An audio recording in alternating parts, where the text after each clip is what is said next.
it has been the places where you go and pick up the latest gadgets and gizmos. So your phone manufacturers, flat screen televisions, wall-to-wall TVs, all those displays are there in CES. This year, CES also had car manufacturers because, motor vehicles are really becoming pieces of software. You almost write 10 million lines of code in to get a car going these days. So that is the shift that is happening in the world today. So that's the third shift. The value of this entire process lies in, moving from the tangible things to intangible things. What it also means is that, the intangible things, the digital businesses are very easy to scale. It's very easy to add 100 million users overnight. It's very easy. If you look at many of these games, the way they are increasing, it's really all of that. But it also means that, pricing for many of these things is much harder because, for one, marginal cost of adding additional people is zero. But it also means that it's very easy for a digital business to disrupt something which has been there for years together. So, all the businesses that we are aware of which have gone bankrupt, whether it's a Hertz or many of the other businesses, those really are getting disrupted by the way consumer behavior is changing, the geopolitics is changing, many things come together. But certainly one of the pieces to keep in mind is that, the tangible pieces are giving way to the intangible pieces. Value is getting created through that. The fourth element to think about is that emotions are becoming, they are becoming more and more important. So the people who are able to use emotions to create business models, to be able to build skills in managing themselves, these are all, becoming the basis of a tremendous amount of opportunity. So business models, if you understand the media trends which are there, the cancel culture, you say something and people get upset about it, and it leads to them canceling your subscription, something that you may have built in. Is just as easy to build up 100 million subscribers overnight. It's equally easy to lose 100 million subscribers because people decide to, en masse cancel the subscriptions. So that's there. Those of you who have had a chance to try out this new audio software, audio drop-in audio software called Clubhouse. It's an app. Those of you who are there will know what I'm talking about. It's like a radio, but except for the fact that there are many, many channels, you can just drop into anyone and listen to it. Not just that, you can also speak to it. So that is the piece that, we should be able to sort of really look at how spontaneity, emotions, and understanding of that becomes interesting. Also, if you see, machines are becoming very, very powerful. Yesterday, there was a demonstration of something called Cookie AI, Kuki AI. There's a futurist called Kathy Hackle who demonstrated a conversation with an AI bot called Cookie, Kuki. And when she says that, what's your favorite, do you watch soccer? And she's American, and she says, do you watch soccer? Cookie says, I do watch soccer. I love football. And it's only in America that you would call it soccer. Now, this is the kind of intelligence that is being built into the software. So machines are becoming far more better at conversations, which fundamentally means that the domain that is going to remain fully human is, at least for the next 10 years, is going to be really around emotions. So building trust, for example, becomes much, much bigger a skill than we've ever had before. The other piece to think about is, if you look at the way sales is changing, you're no longer able to go across and meet people face to face and sell anything. But at the same time, B2B sales is really becoming a lot about working out the solutions. So the great interaction is not about selling something, but it's about co-creating something with the user over a span of time. The last and the fifth shift that I want to highlight for you is the perpetual beta, which is that how do you, we very often will read in newspapers that, is this the new normal? Actually, this is, when you use the term new normal, you're actually thinking that this is going to now stabilize. We've reached equilibrium, and this is how things are going to be. It is not going to be ever stable. it is going to continue to have this kind of a, up and down. And a lot of times, so yesterday, Sundar Pichai talked about the whole thing of a W-shaped recovery. So it's going to be up and down. So when you look at that, perpetual beta simply means that the opportunity to see something which is stable, that has disappeared. So it's not going to be like that again. Also, if you look at the kind of things that are happening today, a number of businesses which are coming up, entrepreneurs are really bringing the next 500 million. So if you look at in India, the top 7%, if you look at it as a pyramid in terms of the percentage of the population, 7% of the population is in the top chunk, which has people like you and me here.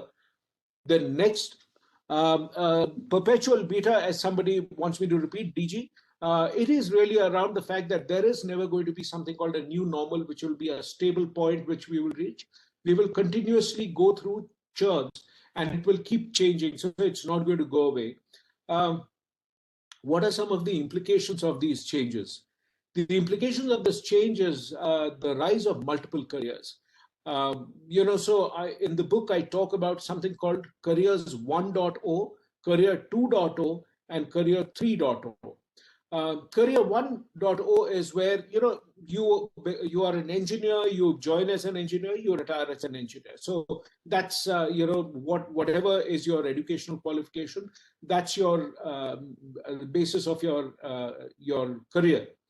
Career 2.0 is a thing you may have seen, that here is a person who's an engineer, and the person opens a restaurant, and the person becomes a musician. I mean, that's career 2.0.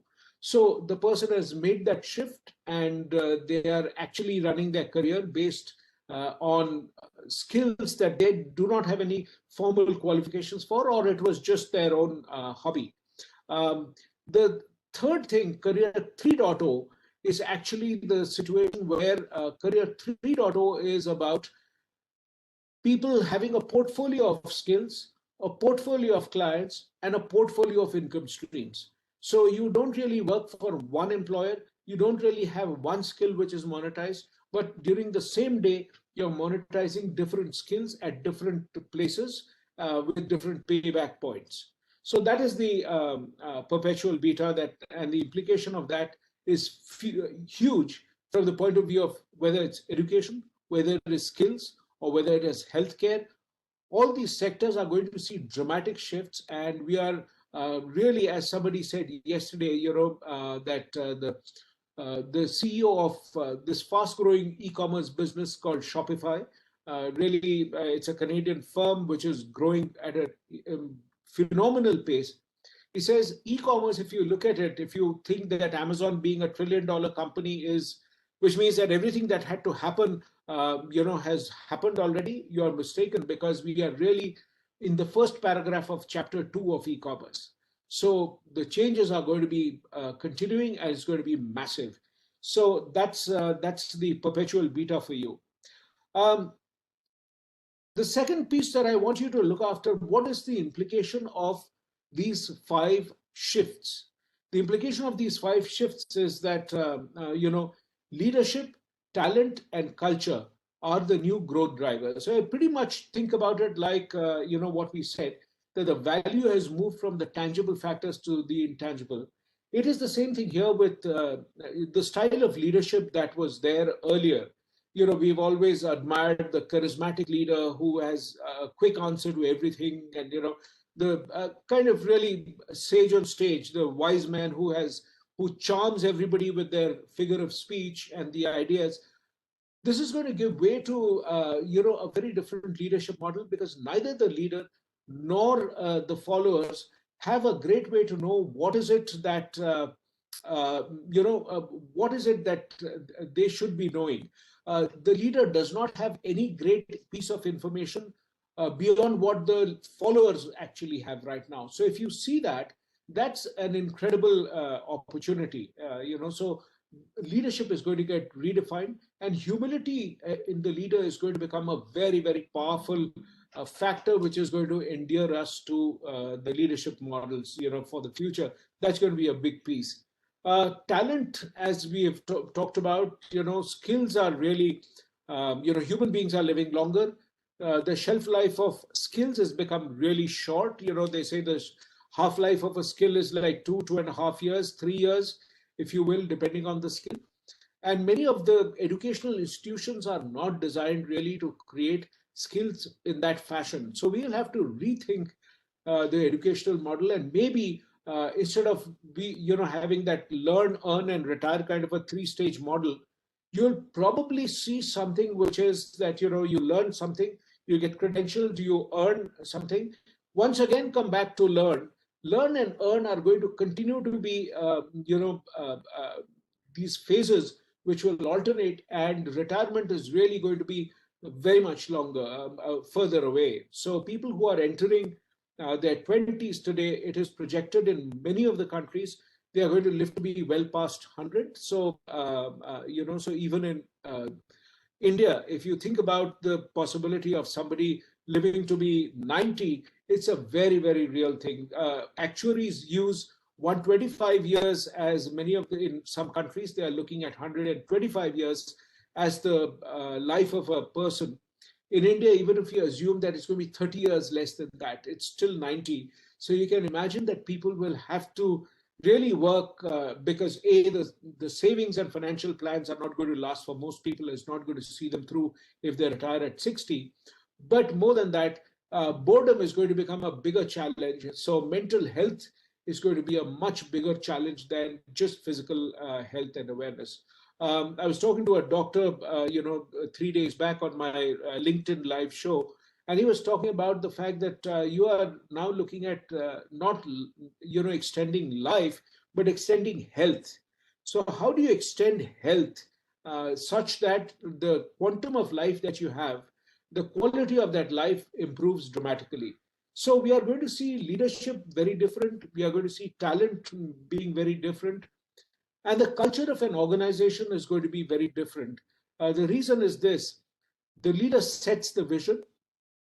So you can decide, you can set the, you can look at the, the role of the leader to say that the leader is going to set the vision and sort of identify whether the business they are building is like just a neighborhood coffee shop, or are they going to be a coffee chain which is going to be all over India, or are they going to be a global chain? So the size of that ambition is set by the leader. However, it is the quality of talent that can deliver that. And if you sort of really look at it, there are very, very few Indian firms which have really established themselves at the global scale, because of the fact that when you look at leadership, that's not enough. Until you have skills rapidly improving in the employees, it is very hard to realize your ambitions. And once you invest in the skills, how do you talk about, how do you make sure that the people, they are retained, they don't just leave you. And the only reason they stay with you is because they actually have the ability to, they stay because of the culture. So leadership, talent, and culture is the other sort of, you can't have one without the other. So if you really want in an organization, very often when I go and work with an organization, it's really that, you have to start with the leadership team, get the leadership team aligned in a certain kind of a place, make sure you have the right people. Then you work with the next lot of leaders and make sure this whole process of building talent and culture is done not just by one or two people, but by a much wider range of people who are there. Um, so that's the trio that we are looking at. Now, finally, the question: why do I talk about dreamers and unicorns? When you look at leadership, talent, and culture, as I said, that the size of your ambitions actually determines what kind of a setup are you going to land up creating. When you see a startup is a dreamer. They are just trying to find a product market fit. They're trying to figure out how to raise money. They are trying to figure out how to attract talent, even though they can't pay the big bucks and compete with the bigger people. How do they manage to do that? So that whole process is what the dreamers worry about. The second phase of growth is, when they find the product market fit, they get the talent in place, they have that way to build the trust with the investors. That's when the businesses take off. And it's not just the ones which are billion-dollar businesses, but you may have seen today's newspaper that many of the startups which started as digital businesses, many of them are going to look for that valuation. India already has 34 organizations which are more than $1 billion in valuation. This number is going to grow up. So these are the unicorns, not just because they have the $1 billion valuation, but those which are actually going to be present right across the country, not just in the metros, but also in the tier 2, 3 cities, the tier 4 cities and beyond. So the way that we are going to define the unicorns is going to be that these are going to be people who will be able to create products and services which will appeal to all the consumers right across that economic spectrum. So these are the unicorns for you. And then the final chunk is that you have market shapers. Market shapers are these people, if you look at the top 50 businesses in any field, you will find that the market, the top 2 or 3 people hold a disproportionate amount of the market share. I mean, if you look at search, search is pretty much, it's Google. If you look at advertising, digital advertising is split between 2 players. It's either Facebook advertising or Google. And together they have 80% of the market share. So when you sort of really look at that, bulk of the market share is held by, a kind of a duopoly in most places. And the rest of the market is divided in terms of factions, in different, small players will take up, minor percentages. So somebody asked this question to repeat about unicorns. Unicorns are people who have their presence in a country. One of the articles if you follow me on LinkedIn, I've written an article, a newsletter.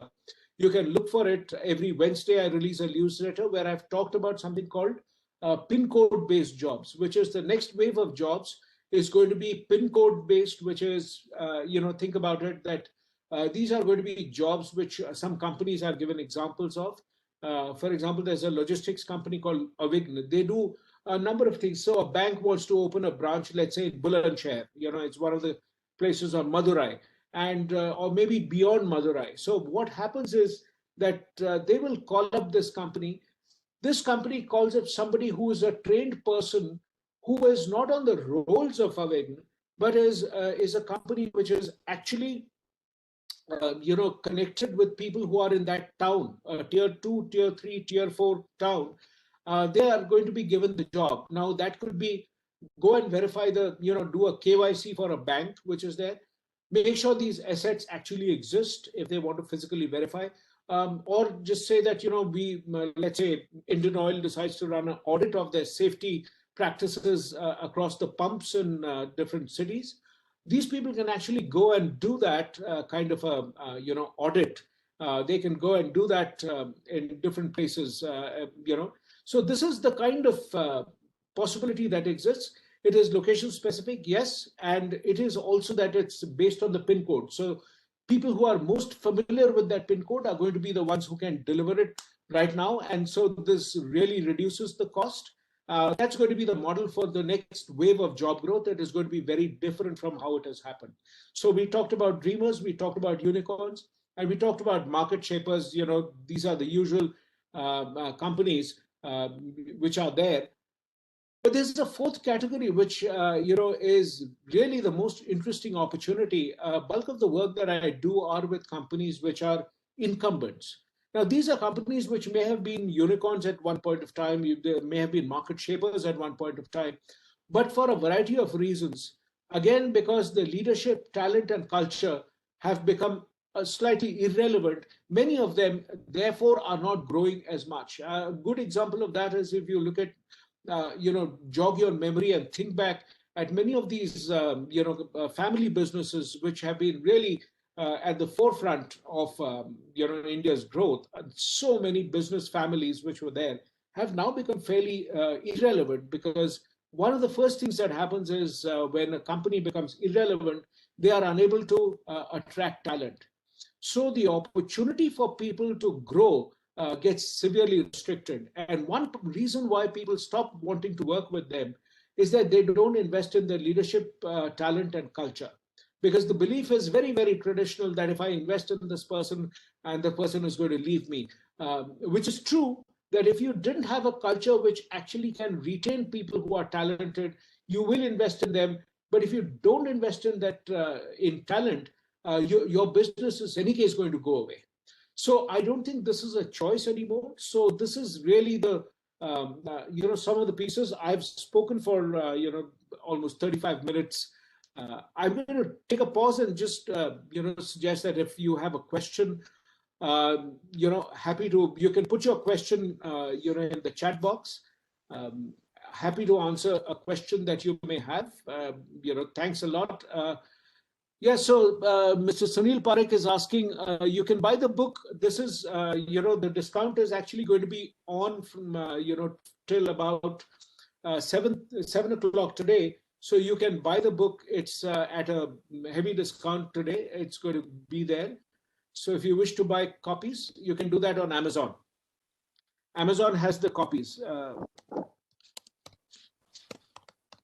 So questions are welcome. Questions could be asked on the chat box.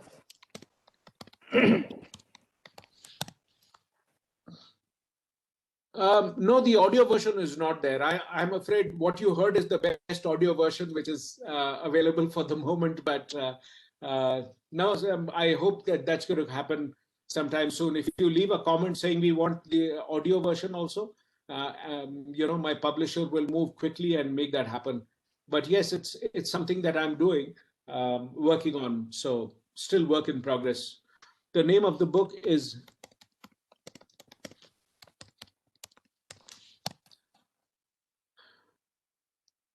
I have some of my talks on YouTube. There's a question from Mr. Sunil Parekh.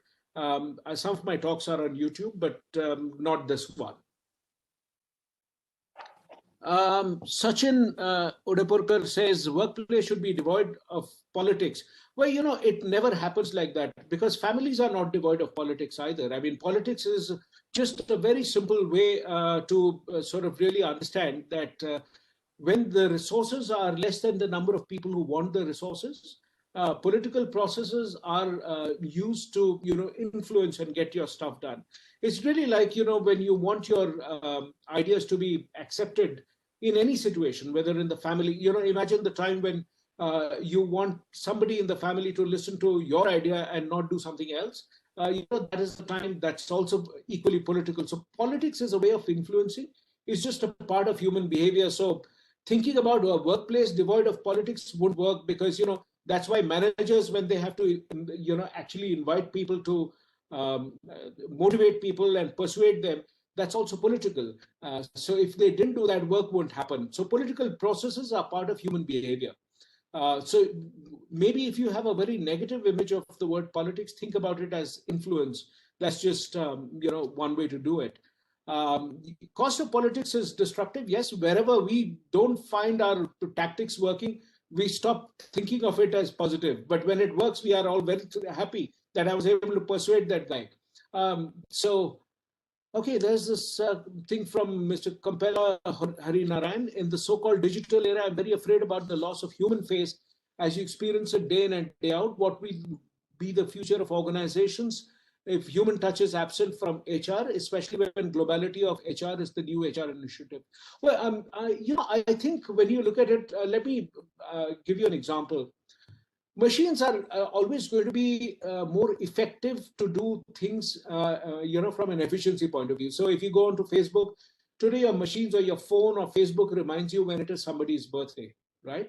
But how you respond to that person, so that's a mechanical process. So that's taken care of by the machine. But how you respond, whether you will make a phone call, whether you will, make a card, whether you will send a gift, that is a human process, or whether you will drop in home and give the person a hug. That is the human process. That remains really up to us. So transactions have to be used digitally, but the rest of it, having conversations about careers, having conversations about, what are the kind of things that people are looking at, that really has to be done by the human beings. So it's really, digital helps people to become more human. Okay, there's a question from Mr. Vishnu Upadhyay, how to create an environment for retaining the talented people, and which is missed in most Indian companies. Well, I think, Indian or otherwise, I think, We have to get to know people at an individual basis. Another, piece which I've written about in my the newsletter on LinkedIn, there's an article called Individualization, which is the next way, where I talk about from moving from customization, to personalization to individualization. It's a long article. You might want to. That's really, going to be something that you might want to read about. How do you retain talented people? The answer is by using individualization of your HR processes, which is applicable to just that one person. My employer knows me so well that they are able to address it very, very clearly. Okay, that's a question from Ms. Alpana Bhattacharya. Afraid I'm, going to have to just take these questions. With more and more AI and digitization, where does that leave scope for emotions and culture?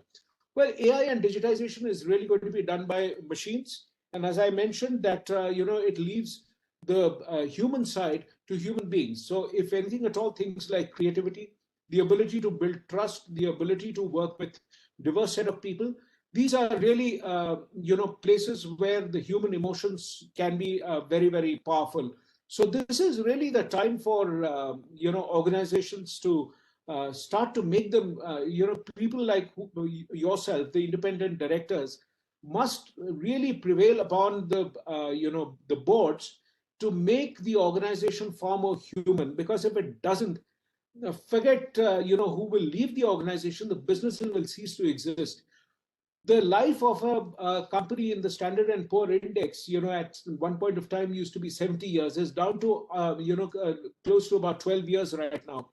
If you look at the top ranking of organizations even 3 years back, and you look at it today, you will discover that most of the organizations are gone. Sadhna, your question is how to make individualization work for companies with over 100,000 with over 1,000 employees. But the first thing that I want to sort of talk about is today technology makes it possible. I mean, it's just as much as Netflix knows what time you are going to watch, what kind of a movie, which movies that you download but you don't watch.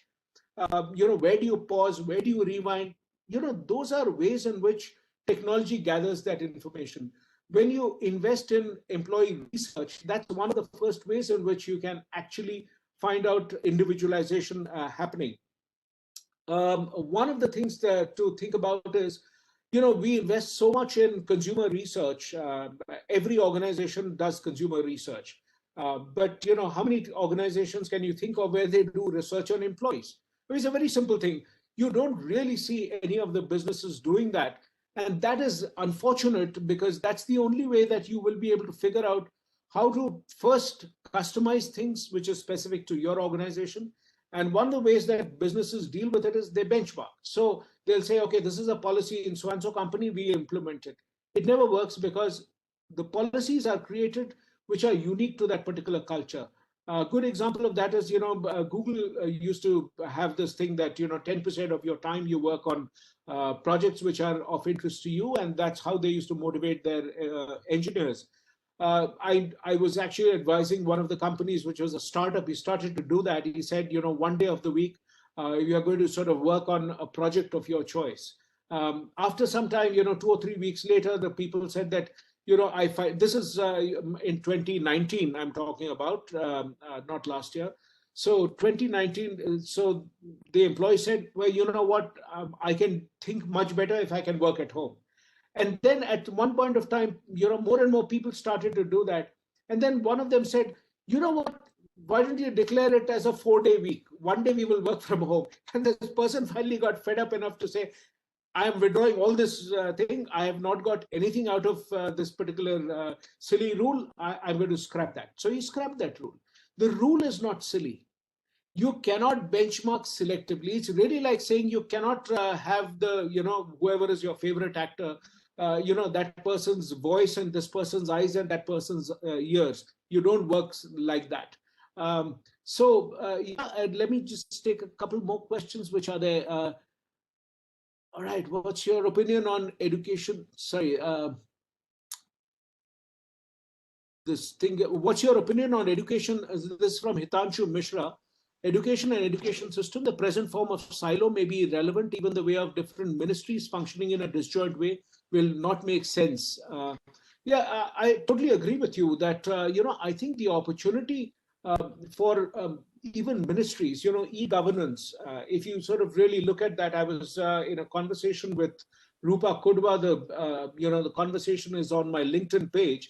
If you look at that, I mean, Rupa Kudwa, who's the managing director for Omidyar, talks about the fact that, when they looked at giving land rights in Odisha to slum dwellers, they were actually able to use drone technology to identify and do this in a matter of, I think about a week's time, a project which would have taken otherwise years and years to complete. So they were able to do that and give people that document, which gave them, so the moment you give them land rights, for slum dwellers, they're able to get loans, they're able to get telephone lines, and many different things open up. So I think there are opportunities phenomenally possible today. Mr. Rajiv Valla, thank you so much. He says, congratulations on a very well-written book, very relevant to today's changing times. I have read the same, highly recommend the same. I love your reference to life being a set of S-curves. With Career 3.0, I see technology to act as an enabler for several new multiple career options, which means folks who are not so digitally savvy will need to reinvent and learn. Can you share your perspective? Thanks a lot, Rajiv. So, I think when you talk about being able to really rethink careers, not as, one of the graphics I want to use is when you think about the word career and draw it out, a number of people actually draw it like, a set of steps that you're climbing over a span of time. You sort of go up the steps. Or they draw it like a curve which is going up. You start at, let's say, a trainee, and then you sort of work your way up to the top. In reality, careers are going to really look like a maze. So, you have those puzzles that you can see. You start from somewhere, there's a dead end, you kind of turn back, you move to the side. It's a lot of exploration. So one of the things is to have, think about your career in terms of a portfolio.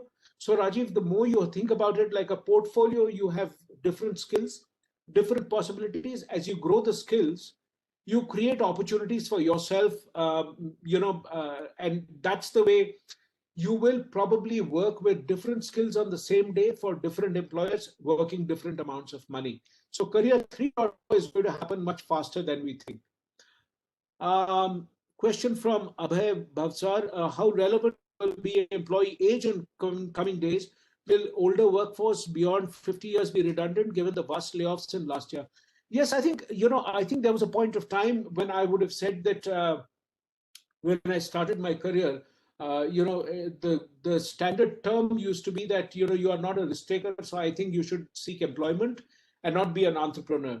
Today, I would reverse the scenario and say, if you're a risk taker, you should get employed because, employers are going to get rid of you, whether you want it or not, simply because their own lifespan is reducing. Skills are becoming redundant. Industries which have lasted for years together have become redundant. So I think, those are ways in which we are going to see that people will have to think of themselves more like you are really your own employer. One of the examples I would urge you to read about, and I'm going to put that word also in the chat box, passion careers, the passion economy. So what it means is that today, if let's say you are a person who is a baker. So I know a person who's from, we do a chat periodically, he's a person who runs a very successful business in photography, who worked, who studied, did his MBA from XLRI, is a musician. He sort of started a band there, joined Asian Paints, worked there for 8 years, left it to run his brother's business, which was really about photography, and runs a really phenomenally successful business. Many of the points that I talk about, a number of things. One interesting thing to keep in mind is today, if you are super talented, you don't need to have the employer as a mediator to reach your audience. I mean, if you see hundreds and hundreds of, podcasters, YouTubers, gamers, I mean, if you look at something like Snapchat, Snapchat gives away $1 million every single day, distributed to various people whose videos get the most amount of views. So if you get more than 500,000 views you in one day, you get a certain amount of money, and people suddenly teenagers are becoming millionaires because they've really understood the language of that medium. So the method of YouTube's youngest millionaire, the one who earned the most, is a 9-year-old kid called Ryan, who reviews toys. He plays with the toys. Those videos go viral, and they are so popular. People advertise, and the person made $23 million last year. His popularity is only growing. So he's, for the third year in a row, he's the highest earner through YouTube. So just imagine, you don't have to be 18. You don't have to be 50 in order to be a millionaire, or 30 to be a millionaire. You can be a millionaire under 10 years old. So that's the possibility, but at the same time, yes, it is so that's the passion economy. You could sort of read up more about it. Question from Kanti Mohan Rastogi: how do you see the family-owned companies and SMEs in future? Well, I think I think it's not about ownership. I mean, SMEs. So I did a talk for NASSCOM where I talked about the three challenges of SMEs as talent, talent, and talent. The fact that if you don't have the ability to invite top talent, you're not going to be able to survive. And the first thing that people say, oh, that we are an SME, we can't pay those fancy salaries. That's actually wrong. If you look at it, on the same day when the Googles and the Googles and McKinseys go to the campuses to hire at the engineering colleges, those are the days when some of the Indian companies, which are, in terms of pay, they are really nowhere there. I mean, it's a fraction of the pay that Googles and McKinseys offer, but they are able to pick up some of the best talent. That's something that it's just a phenomenal opportunity. So don't say that you cannot hire because you don't pay the best. If your value addition, employment is a process of value addition on both sides. If I can't value add to you, you're the employer. If I can't value add to you, you will get rid of me. Likewise, if you don't value add to me, I will quit, or I'll not join you in the first place. So if you really look at it, think about value addition as the reason, not how much salary you're paying. That's actually the wrong way to look at it. Then there are questions. Okay, so there's a series of questions I can see. Samir and Jarya, your question is: when the focus of a startup is so strong on survival, valuation, hopefully profitability, when should they start focusing on leadership, talent, and culture? Well, I think, I would say, Samir, the time when you start to look at starting the company, one of the first decisions you make is, should you take a co-founder? My recommendation is absolutely yes, you must take a co-founder. Most people start by, working with a set of, people who they went to college with. They, are the first set of employees. That's how they start. And then, once the thing starts to gather momentum, they start, hiring other people. This is actually the right time to start investing in leadership, talent, and culture, because, your friend who might be the perfect person to work with today, and I worked with a very, very well-known startup, I'm not going to mention because they're one of the biggest today. One of the big challenges that they faced for 3 years in a row is that, this is a set of 5 friends who started the company.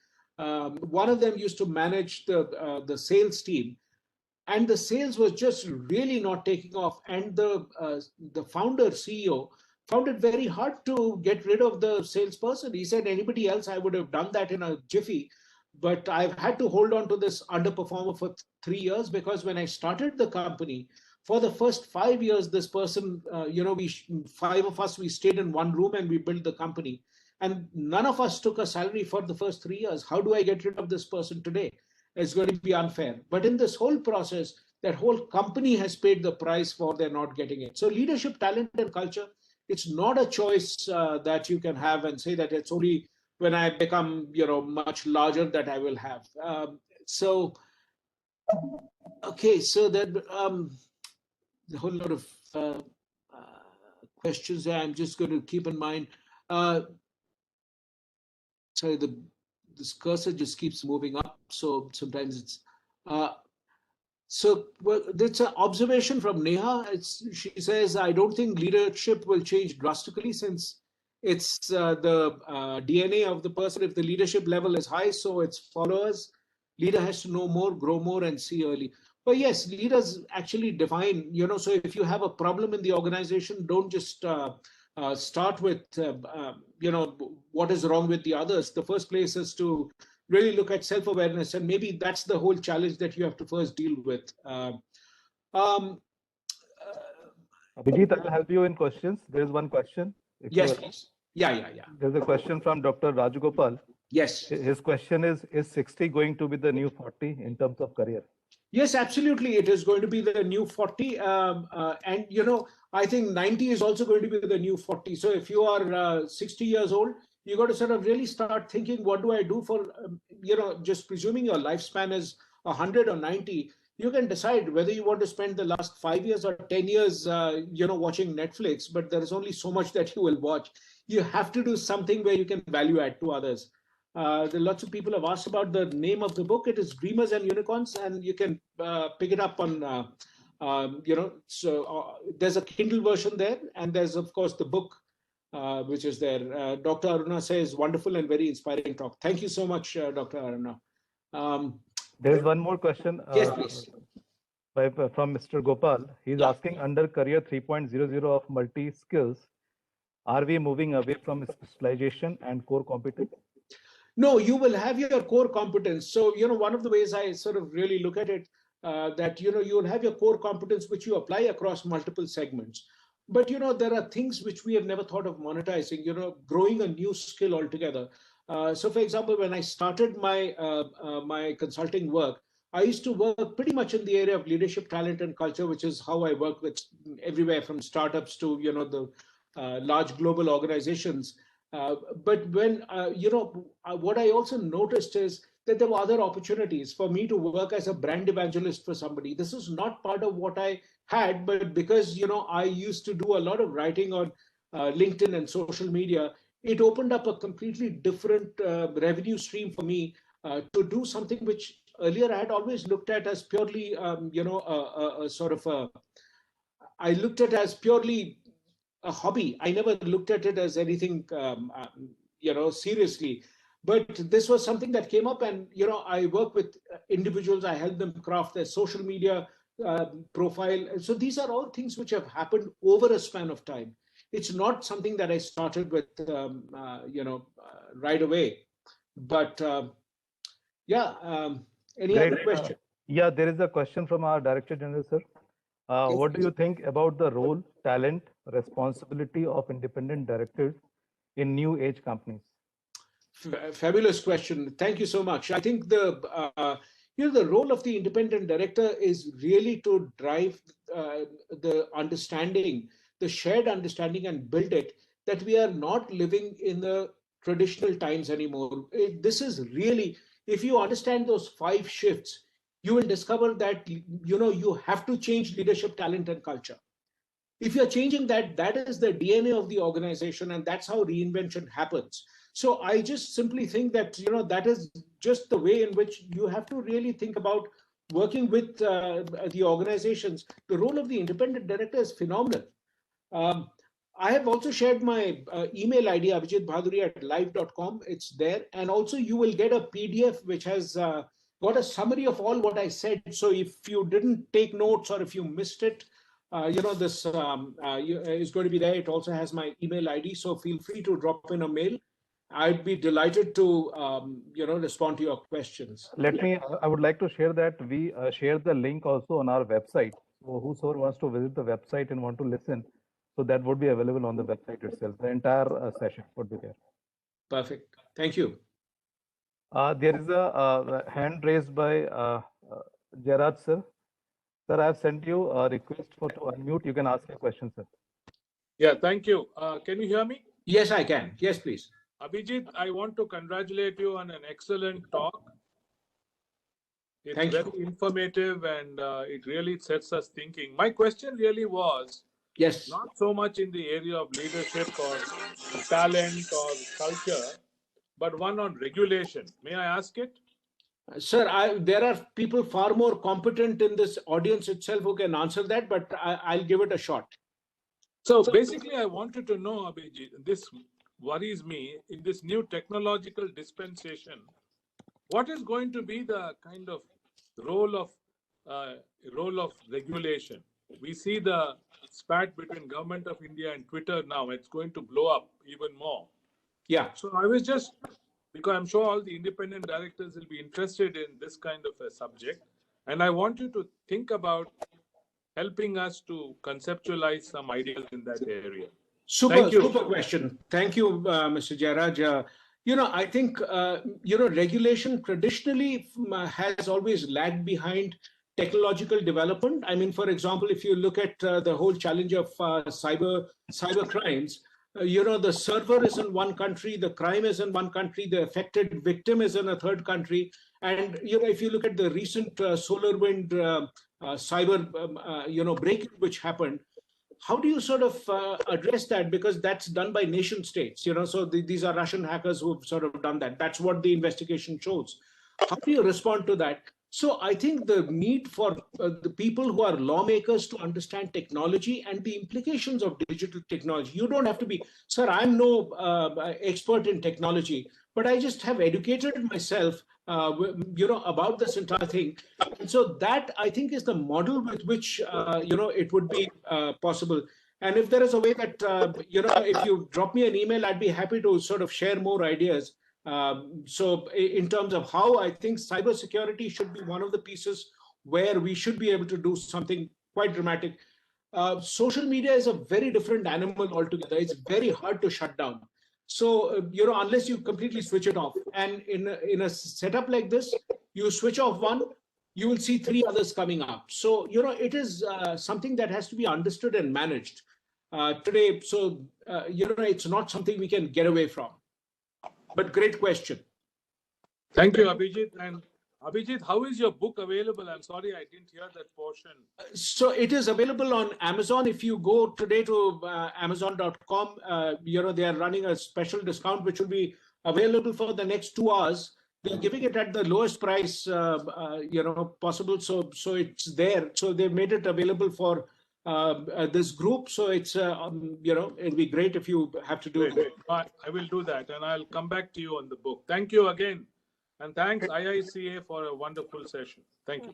Thank you very much. Mr. Param, your statement is boards and IDs will have to educate and reskill themselves on digital tech and its implications on business. Reskilling is not just for the lower rungs, but for the board level. Yes, absolutely. And if, I can be of help in any which way to come and talk to your leadership teams, I would be delighted to do that. So happy to be of help in that. That's something that we can talk about. You can just simply drop me an email, and I've shared my email there. So you can sort of just do that. So there's a hand been raised by Compila. Sir, I've sent you this to unmute. You can unmute and you can ask your question. No, I can't hear you yet. Please unmute yourself, sir. Unmute. Yes, please. Yeah, I think something related to the question by Mr. Sarath Mishra. See, what we find that quite sometimes I've been thinking of adult education for the top management. Adult education understand the broader sense, having don't exploit others. Once you are liberated, you get liberated. Secondly, you don't exploit others when you are liberated. One is self-protection as well as taking care of others when you are ended. Adult education as a management concept, can we do it for the board? Yeah, I fully agree with you, Mr. Compella. I think, adult education for the top, may need to be very different, but there is no doubt that it is something that, has to be done. Because as we said, the lawmakers need to understand the implications of many of these things much sharper than, so that they can make those provisions and safeguard the institutions that they are, guardians of. So I think it's a very important piece to be able to do that. Somebody just said that his question has got lost in that scroll. My apologies if that has happened. You can drop me an email at abhijitbahaduri@live.com. I'll be happy to respond to you individually. My apologies if I've missed your question. I'm very, very sorry about it. I'm, in trying to sort of address the question and look at the scroll, I think I've missed it. Sadhna Rao, your question is, how do independent directors realign the thoughts of traditional businesses to become digital, invest in cybersecurity to remain in the race? Well, I think when the first piece is, very often when I get called in for a client who is in this kind of a scenario, the way to do it is to actually first sit down and explain what does digital transformation mean. I think many people get overwhelmed when they look at it's really like saying that if I've never gone to the gym and you show me Mr. India's photograph, it's going to be very scary for me to say that I'll never become like that, so I don't even want to try. But I also think that, if you sort of take very small steps, micro steps, there is a very, very well documented method of driving change in behavior, so there's enough of work that has happened in neuroscience which enables us to drive changes in behavior in multiple ways. And I've worked with so many organizations. It's possible to do it. In a place like Wipro, which has 150,000 people, there are things that, where change management has been driven. So there are things that happen. It's the larger the organization, obviously, the more complex, the more time it takes.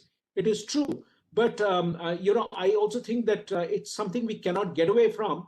Because as I said, 2020 was really, the beginning of that. It's really like saying it's the Industrial Revolution, the first one, and I'm not going to build a factory. You can't do that. I mean, this is where the world is moving. So, I think that's the piece. Mr. Hanmandlu has asked the question whether the role of ID is advisory or part of management. I think, we have seen that, the role of the ID is really to first raise awareness and look at their role is to really make sure that the organization is ready to step into the future. So I think it's a very, very important part that you not only share the vision, but also help people get the understanding how to move in that direction. So I just think that it's a very powerful role that the IDs have to play. First, in sort of working with the board and saying this is what we are sort of looking at, and then you sort of really figure out how to sort of do that. A question from Mr. Valinard Viepa, who says that can you briefly explain about Dreamers and Unicorns? I regret I logged in late. We are going to send you a little, there's a little, you'll get a this kind of a little piece, which is a drawing, which is how I kind of visually structure my talk. It will give you everything that I've talked about and be something that you can print and keep for yourself.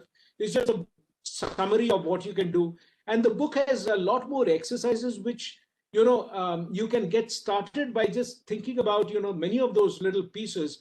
There are trigger situations which you can do those mental scenarios and say, how do you sort of deal with that setting? And those can be interesting trigger points. And if I can be of help in any which way, drop me a mail. I'd be happy to give more details. Moreover, those who have joined late, I want to announce that this link would be available. We are going to upload this entire session on our YouTube as well as ID Data Bank website. So they can listen there itself. And already sir has told that he would be sharing certain literature also. So that would definitely help you. Those who have logged in late, don't need to worry. You can also actually, if you follow me on LinkedIn, I post a lot of things around, pertaining to Dreamers and Unicorns. There's a weekly newsletter which is there. It is fairly popular. It has got almost 200,000 subscribers. So if you wish to add, just click and say subscribe, and you will get it in your LinkedIn if you're there. Great, sir. Great. I think we have already crossed at 5 o'clock. There was a time given. So Yes. thank you so much for your such a informative session. I, on behalf of IICA and the Center, entire team of Center for Independent Directors, extend my thanks to Mr. Abhijit Ji. It was really a very interesting session. Specifically, the way you transform work from home to work fully hybrid, that is very much a thing nowadays. So I would like to further thank to all the participants for attending this event. And I'm sure this is going to help you in your profession. Thank you so much, sir. And happy weekend to all of you. Thank you. Thank you so much for having me here. It's been a pleasure. Thanks a lot. Thank you. Thank you.